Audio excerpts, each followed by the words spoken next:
Truth Espresso, episode 46. Face it, we all would rather sleep in this morning.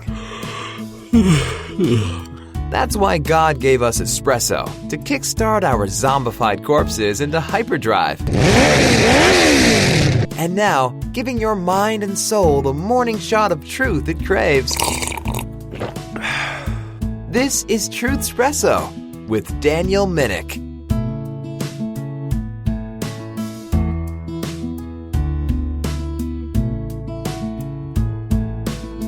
Well, hello and welcome to Truth Espresso. This is your host, Daniel Minnick, and this is Monday, the day after Mother's Day Sunday. And so I decided to take a break from our series on economics and remember and recognize the greatness of mothers that God has gifted to us and given to the world the wonderful gift of motherhood.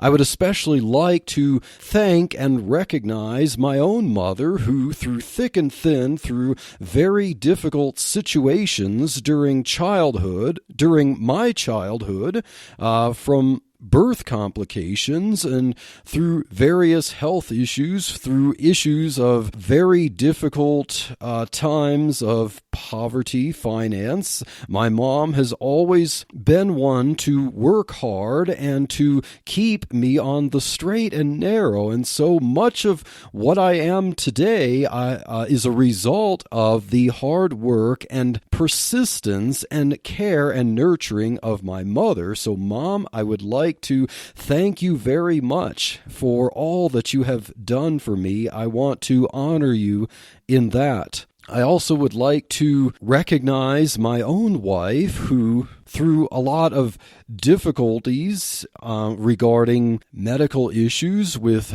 our own children, has persisted and fought through things, and I with her. And I would like to thank my wife for always loving me and caring for our children, working very hard as a mother and as a nurse. And I would like to say that without her, as a husband and a father, I do not know where I would be. And so I know she doesn't always recognize how wonderful she is, but I'm going to let her know. So, honey, darling, sweetheart, the love of my life, I'd like to thank you and recognize you and honor you for Mother's Day 2020.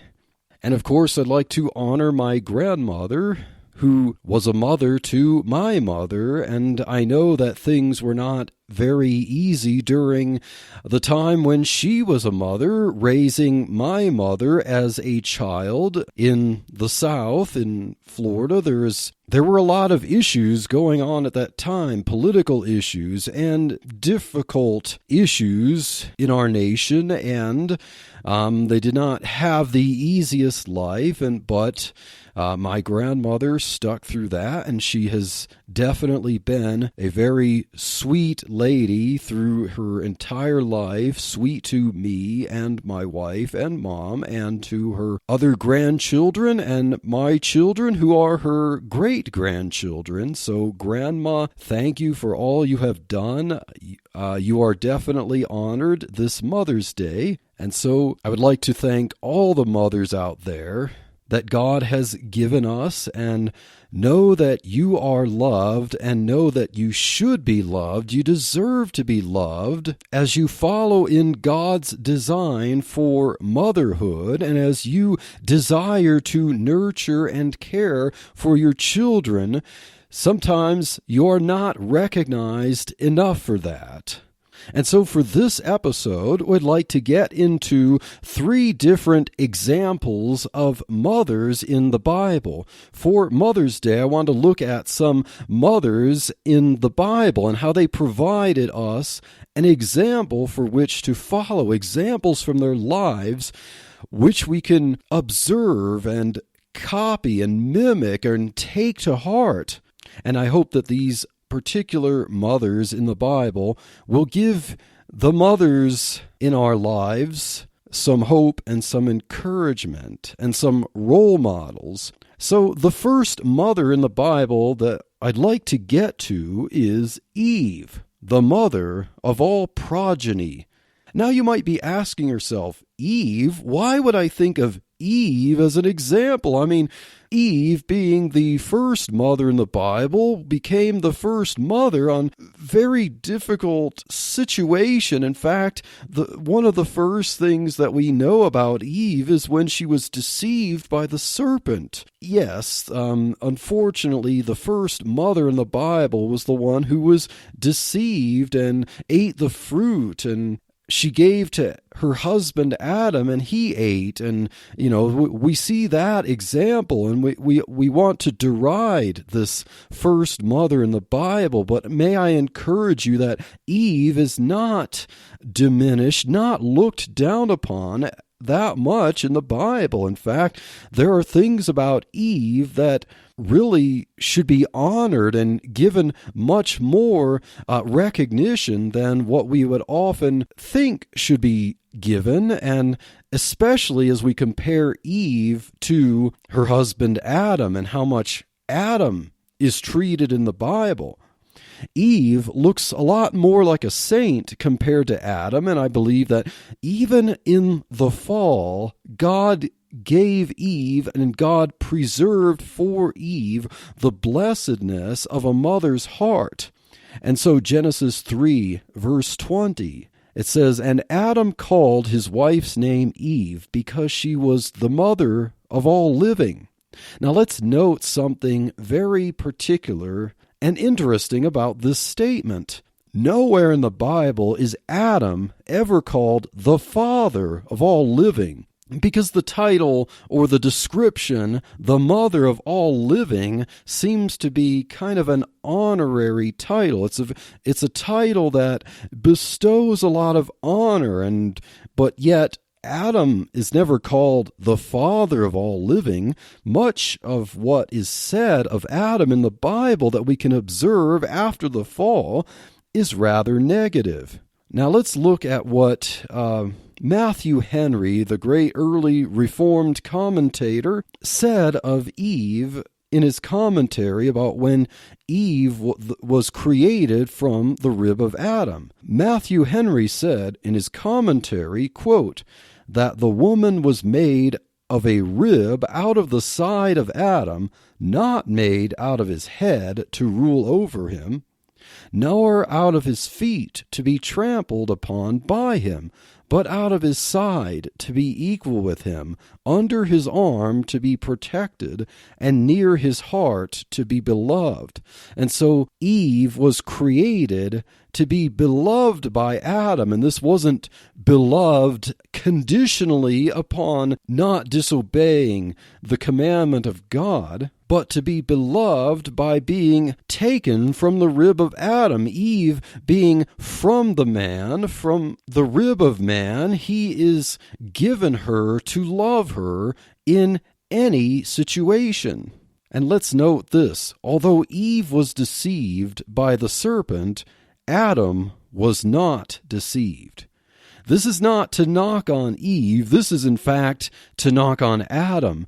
Adam had the direct command of God, had the very words of God spoken audibly by God to him. We have no evidence in the Bible that God spoke directly to Eve until after the fall, in the judgment in the garden. But Adam knew better, but yet Adam allowed Eve to give him the fruit, and he ate the fruit. And so Eve was deceived. And so we can have a little bit of understanding for Eve's action, because we can look upon that as a failure on the part of Adam to protect his wife Eve and to give her the commandment properly, because she thought that even if she touched it, she would die. And so that was one thing against Adam, that he did not really give Eve the command properly. So Adam had the direct commandment of God, and yet because Adam, as the federal head, disobeyed, the condemnation is really upon Adam. So Adam, being the federal head of all and passing sin and death upon all, was his doing. Let's look at Romans chapter 5, verses 12 through 14. The Apostle Paul says, "Wherefore, as by one man sin entered into the world, and death by sin, and so death passed upon all men, for that all have sinned. For until the law, sin was in the world, but sin is not imputed when there is no law. Nevertheless, death reigned from Adam to Moses, even over them that had not sinned after the similitude of Adam's transgression, who is the figure of him that was to come," speaking of Jesus. The first expression of faith that we actually have recorded in the Bible after the fall didn't come from Adam. It came from Eve. In Genesis chapter 4 and verse 1, we see, quote, "And Adam knew Eve his wife, and she conceived and bare Cain, and said, I have gotten a man from the Lord," unquote. And so this expression seems to be an expression of faith, as many commentators note that this expression could possibly be that since we have the protevangelium in Genesis 3:15, that the seed of the woman would be the one who bruised the head of the serpent. The Messiah would actually come through the seed of the woman. And so this very first expression of faith could be that Eve thought that her first son here was actually the one who would redeem them, the Messiah. Of course, that was not the case. This first son was Cain, who turned out to be a murderer, but this is the first expression of faith in the promises of God, and it came from Eve and not Adam, at least as we have it recorded in the Scriptures. Now let's look at 1 Corinthians 15, verse 22, and we have the promise that comes from the Messiah, and the verse says, quote, "For as in Adam all die, even so in Christ shall all be made alive," unquote. So death comes through Adam, but Eve is the mother of all living. And remember that Messiah would come through the seed of the woman. And so if you're considered the seed of a man, although the Bible says that no one born of women is sinless, yet the Messiah, who would be born of a virgin, would be sinless because he did not inherit the sin nature from Adam. He was born of a virgin. He was the seed of the woman, not the seed of the man. And so the curse of sin and death comes from the progeny of man, but life comes through the woman.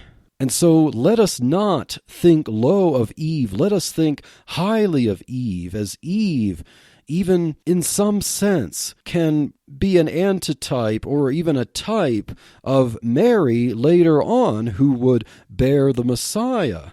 The seed of the woman Mary was the Messiah, and as God said in his curse, that there would be enmity between the serpent, the seed of the serpent, and the seed of the woman, not the man. And so Eve is definitely someone whom we should consider not to belittle, but to honor as the mother of all progeny. So the second example of a biblical mother, a mother in the Bible, who is an example for which we should honor, is Hannah, the mother with a promise. So let's go to 1 Samuel chapter 1 and verse 8. And so we see that there is this man named Elkanah, this patriarch, who had two wives, Peninnah and Hannah. And yet Elkanah loved Hannah more than he did Peninnah. Of course, this shows often the struggles especially in the Old Testament, where you had more than one wife in Israel for a lot of men, and the problems that caused would be favoritism and struggles between the wives. And ultimately, God created one man and one woman. Yes, he allowed multiple wives for men in Israel related to land promise. That's a topic for other episode, but nevertheless, there was this struggle between the two wives of Elkanah, Peninnah, and Hannah, whom Elkanah, her husband, favored the most. So 1 Samuel chapter 1 and verse 8, quote, "Then said Elkanah, her husband, to her, Hannah, why weepest thou? And why eatest thou not? And why is thy heart grieved? Am not I better to thee than 10 sons?" Unquote. So what was the context of this? Elkanah's wife Peninnah had borne to him multiple children, but Hannah was barren. Hannah was not bearing any children, and this caused Hannah to be oppressed by the other wife, and Hannah strongly desired to bear a child. Now, let's just stop and pause for a moment and consider the way Elkanah worded his encouragement to Hannah as it was. Elkanah spoke kind of like a typical husband to Hannah. He tried to help her, it seems, but he didn't really think through his words. Am I not better to thee than 10 sons? Sorry, that's not what a grieving, infertile wife needs to hear, Elkanah. I'm sure he meant well. I think. It's hard to tell from the context. According to 1 Samuel 1:5, it does seem that Elkanah favored Hannah most highly, but, women, wives, mothers, men can have a tendency to be just a little bit careless with their words. So, words of advice for men: never belittle, never diminish, never be flippant about the issue of children towards women, especially your wives, but never be careless with your words towards women when it comes to the issue of children. I'm sure Elkanah was trying to comfort Hannah in her distress, in her moment of sorrow, by showing that her barrenness would not affect his favor toward her. Because, as an aside, barrenness in the culture of Israel of this time was often considered judgment from God or a lack of favor from God. Remember, let's recall that Jacob's two wives, Leah and Rachel, believed that bearing children would win the favor of their husband Jacob, as we see in Genesis chapter 29, verse 31 through chapter 30 and verse 24. We see Leah bearing children, and she repeats the idea that this would win favor from Jacob toward her, and Rachel struggled for a while to bear children, and eventually she had Jacob bear children through her handmaid as a proxy, thinking that that would win favor in her eyes. And then Leah kind of returned that favor and had children born through her handmaid, through Jacob, to try to win back any favor. And it was kind of a battle of the wives over children for Jacob's heart, and it seemed that that was really not the case. Jacob did not really express favoritism to his wives based on whether or not they bore children or how many children they bore, but that was their idea because that was the culture at the time. Because one of the judgments in Deuteronomy, if the Israelites as a nation did not keep the law, then one of the judgments would be barrenness. And so women took that very seriously, and sometimes they might have had the superstition that favor from their husband or favor from God depended upon them having a fruitful womb. Even whether or not that was true, that was the sentiment. And for an example, let's look at Genesis chapter 30 and verse 1. Quote, "And when Rachel saw that she bare Jacob no children, Rachel envied her sister, and said unto Jacob, Give me children, or else I die." Unquote.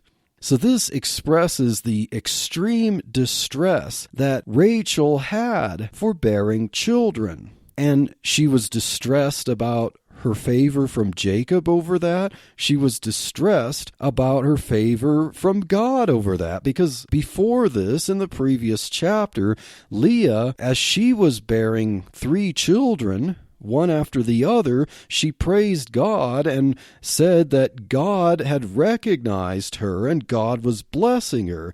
That was the culture at the time. And so let us not really laugh at Rachel's statement there that she felt like her life depended, that she was as good as dead if she couldn't bear children. Let us understand that this is something that God has given many women whom God has created a strong desire and a strong passion to be a mother and to nurture children. This is something that God has woven into the fabric of the personality of many women. And those of us who are alive on this earth at the time have to thank God for giving women that passion, because if they did not have that passion, many of us would probably not be here. So we need to take this desire and this passion very seriously. And so as this is background, Rachel and Leah's struggles as background, we move back to Hannah.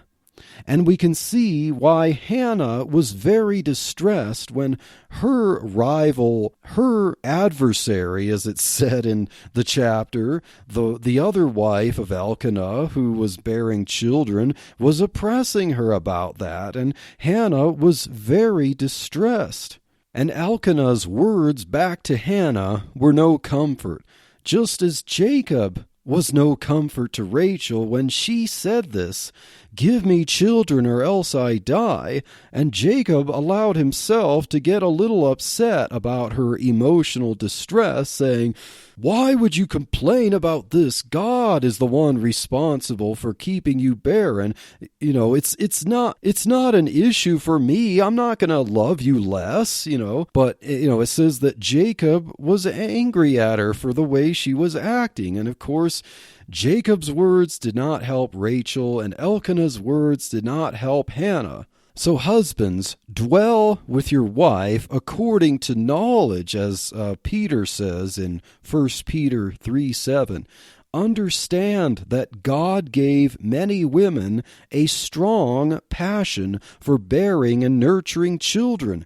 This is really no laughing matter. This is nothing to dismiss or take lightly. If there is any distress about barrenness, infertility, or a miscarriage, or any kind of loss of a child, you cannot simply dismiss it with words. You cannot solve that or heal it with a quick remark or anything that begins with, well, at least, whatever. You need to be ever tender. Men, you need to be supportive. Husbands, you need to be relentlessly gentle and comforting, because you need to praise God for the strong passion that your wife, your mother, that women have as a gift from God, that passion that they have for children. Because it shows that God has given them this intense love that even men sometimes can't wrap their minds around.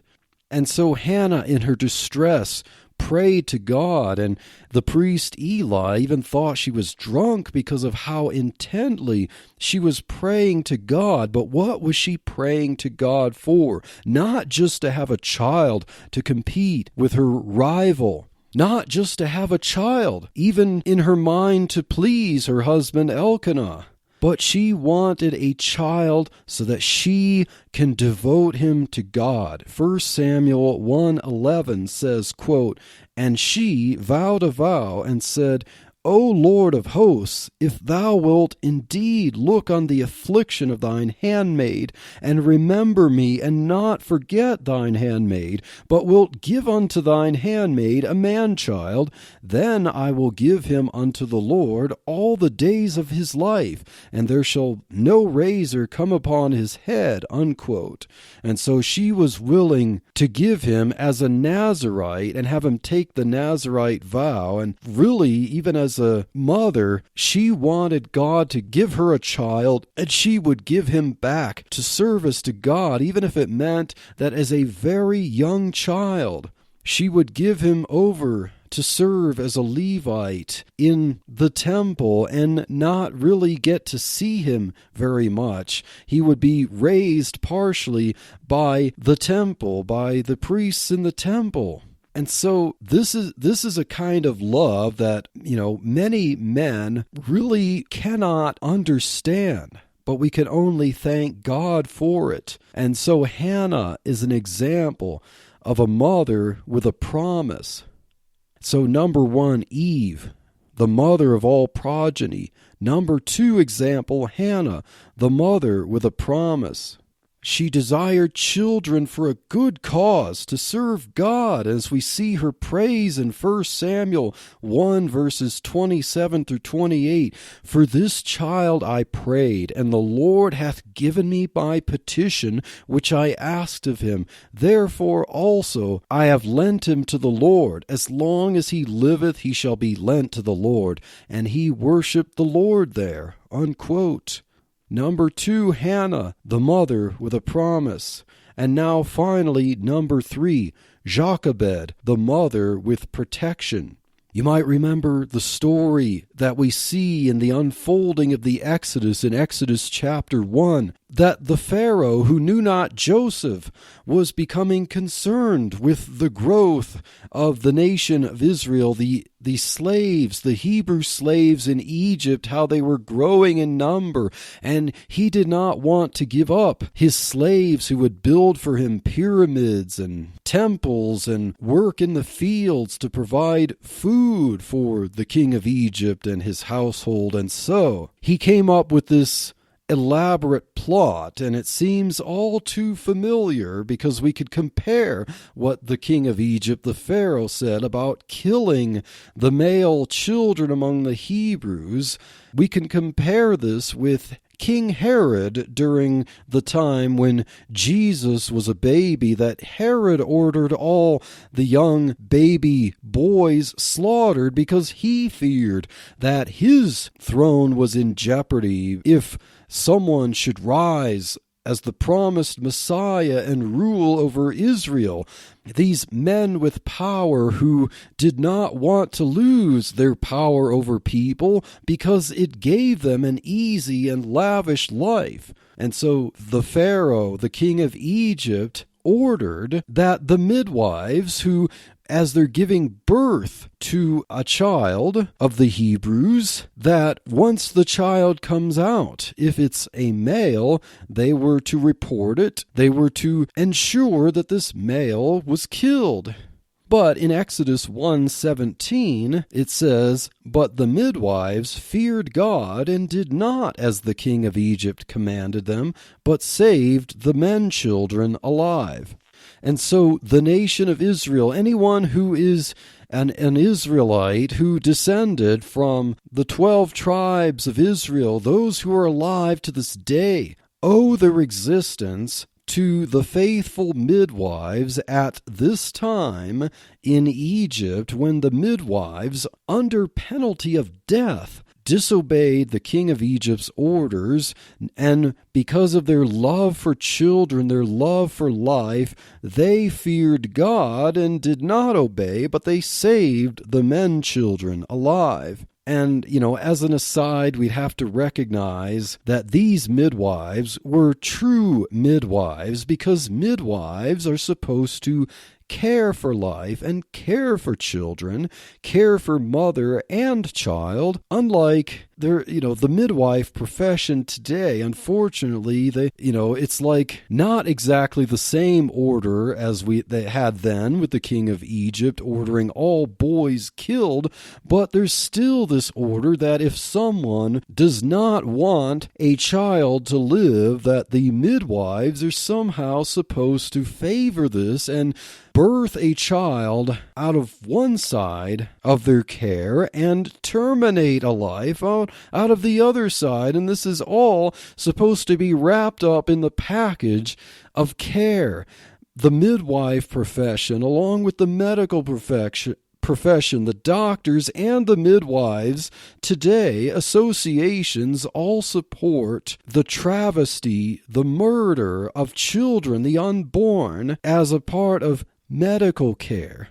But we should take the example of the midwives, the Hebrew midwives, and when the king of Egypt, the Pharaoh, commanded that children be killed, it was the midwives who feared God, and it is an act of fearing God to save the children alive, not to kill them. So these midwives are an example of the heart that God grants to women, especially for that love, that care of children, that care of nurturing children and preserving their life, not taking the lives of children.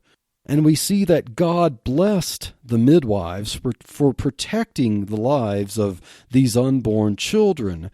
We look down further in Exodus chapter 1, verse 21.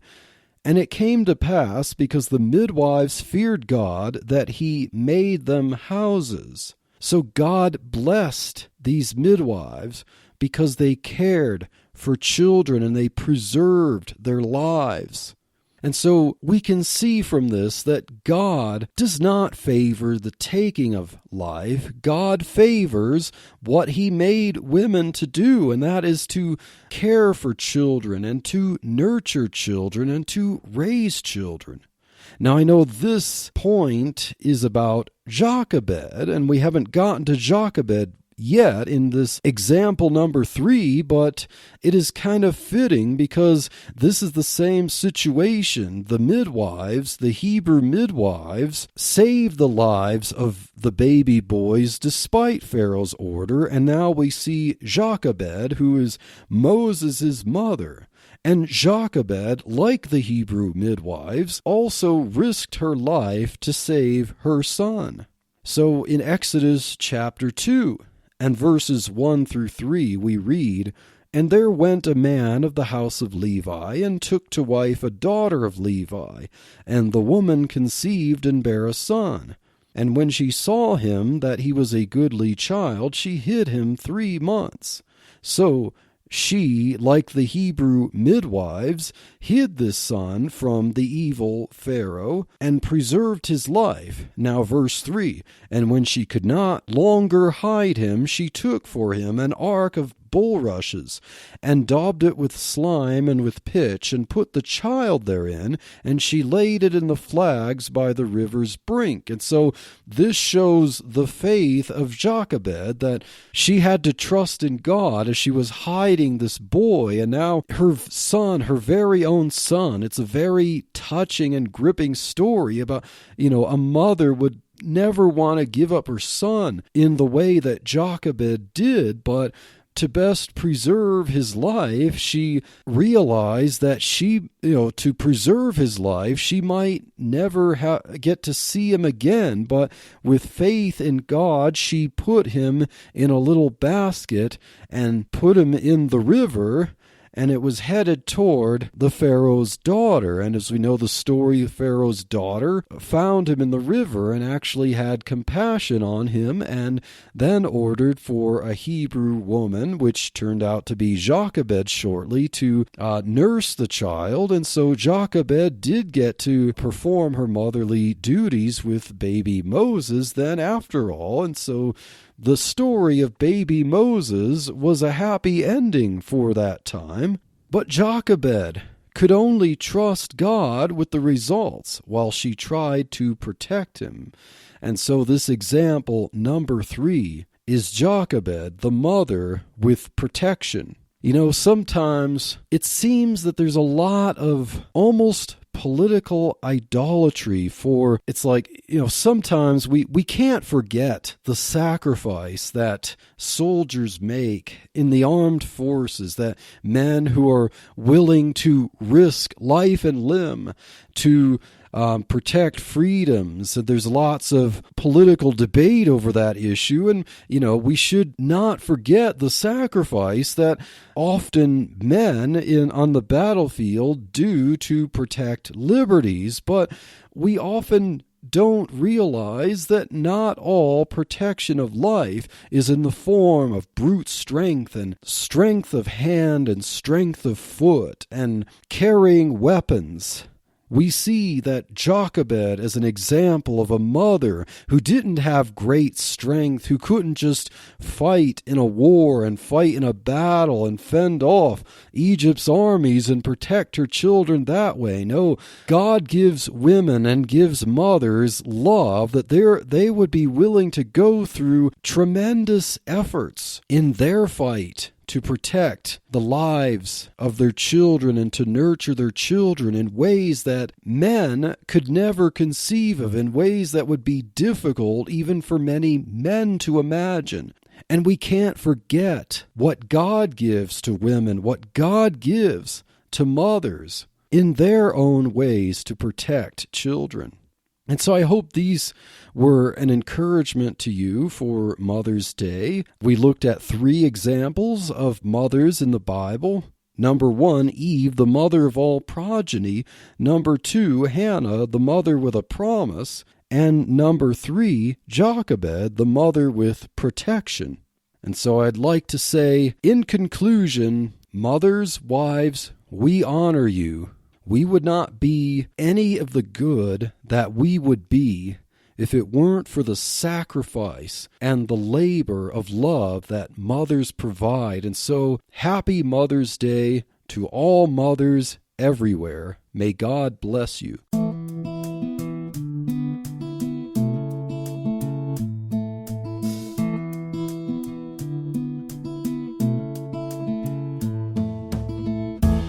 Thank you for waking up with Truth Espresso. Good morning, and God bless your day. Hey friends, Daniel Minnick here again. If you liked waking up to this episode of Truth Espresso, I would really appreciate it if you would rate it on Apple Podcasts, Stitcher, or whatever application you use to listen to Truth Espresso.